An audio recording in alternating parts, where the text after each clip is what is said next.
concede that climate change is a factor. And, you know, I acknowledge what you're saying about global emissions, and obviously China and India are much more of a problem than Australia. Then can we just expect this or worse, what's happened here in years to come? Is that what you're anticipating to deal with as a Prime Minister? Well, one of the review issues that we'll obviously have to deal with is the many contributing factors to this particular fire season.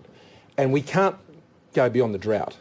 As David also has responsibilities in that area. I mean, one of the most striking things during this fire season was when I flew over the range and saw the two calamities our nation has faced come together just on the other side of the Great Dividing Range with the drought and the bushfires.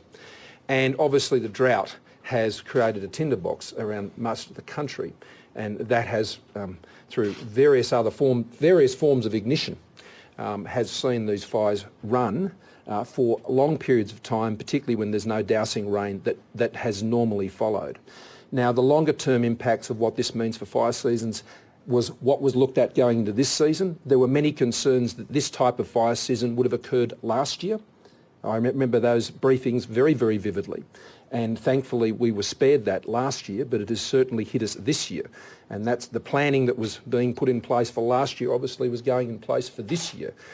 So an event of this scale, well, you may never know specifically where it may run over the course of the country. You know the various factors that are combining together.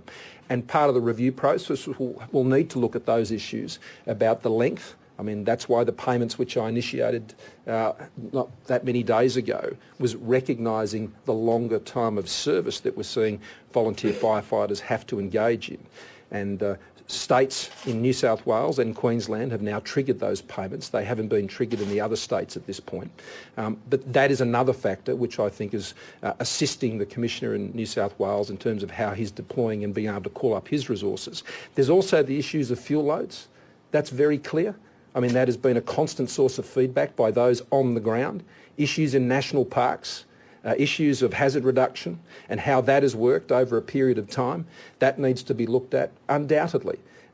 But the suggestion that there is a single policy, whether it be climate or otherwise, can provide a complete insurance policy on fires in Australia, well, I don't think any Australian has ever understood that was the case in this country. Will this be the norm? That's the question really. Will this be the norm, this sort of fire season? Do you fear that as Prime Minister? Well, this season has been quite extraordinary in terms of the very lengthy drought that has preceded it.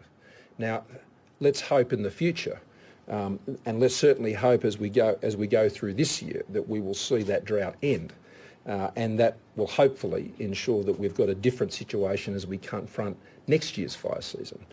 But other issues of how you manage hazard reduction and things of that nature are important, because as you say, the impact more broadly of climate change, drought and these issues can have a pronounced effect, does have a pronounced effect on the length of the fire season. So that equally then has a need to address issues around hazard reduction in national parks, dealing with land clearing laws, zoning laws and planning laws around people's properties and where they can be built in countries like Australia, up and down our coast. That being the case with the climatic effects of what we're seeing, then there have been many restrictions put around those issues that now I think would have to be reviewed on the basis of the impact of the broader climatic effects that we're seeing in this country.